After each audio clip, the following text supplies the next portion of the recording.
Hello, and welcome to what I am told is called Monday Mayhem.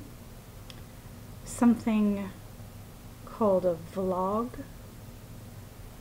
I am here today in the stead of my alter ego, who I am told is away on a writing retreat. And we'll just see how that goes, I guess.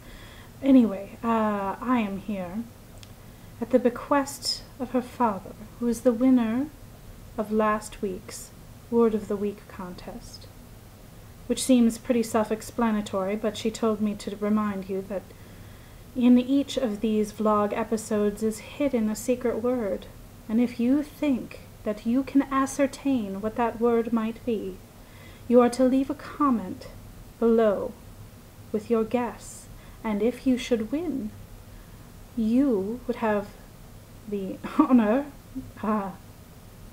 privilege, I don't know, hateful task of determining something to fit into next week's episode. It's never going to be as good as this week's episode, though, because finally, like I said, at the bequest of the blogger's very tasteful father, we are going to get some culture here on the blog. I have been asked today to share with you some readings, which I have found to be of great import lately. The first, I think, is just simply indicative of the human condition, a reminder that we all evolve from the primordial juices into creatures that strive for something that can never be attained. This piece is titled The Unscratchable Itch. There is a spot that you can't scratch, right between your shoulder blades, like an egg that just won't hatch. Here you sit, and there it stays. Turn and squirm and try to reach it. Twist your neck and bend your back. Hear your elbows creak and crack. Stretch your fingers. Now you bet it's going to reach. No, that won't get it. Hold your breath and stretch and pray. Only just an inch away. Worse than a sunbeam you can't catch is that one spot that you can't scratch.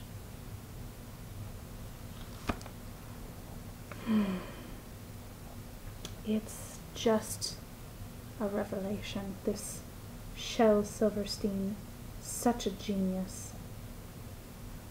And I am just feeling so privileged to have even read this for you this evening.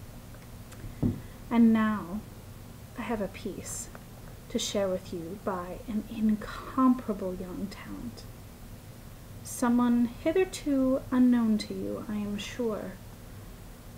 So fresh is his literary genius. This piece is also about the way that creatures battle themselves and one another in this terrible world, and it's entitled Cobras by Maxwell. Cobras are very, very, very dangerous. When cobras bite with their fangs, that is when the poison comes out. Usually, they are attacked by the mongoose. Cobras sometimes eat mice. Cape cobras also eat other snakes. Cobras even eat bugs. Another one of the cobra's enemies is a hawk. Cape cobras usually bite when they are frightened. Cape cobras are like ninjas. They strike, then run away. Cape cobras sometimes climb on the bottom of trees. All snakes' heads look like a frog's, but their bodies are different. Cape cobras are usually in deserts. Cape cobras are in Africa. All snakes are on land. Cape cobras can grow up to 2 whole meters.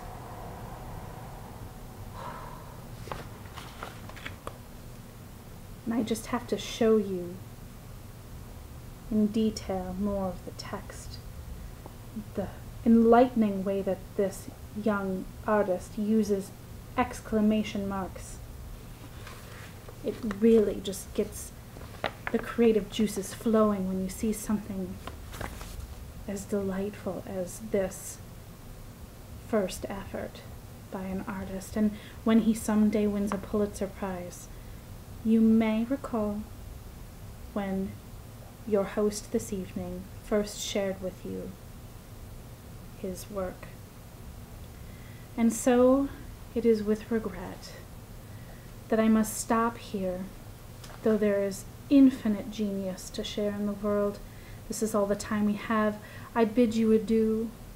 Again, I have to remind you, if you have a guess to make on this game, to leave it below in the comments, and your host will be back next week with some other ridiculous thing to do.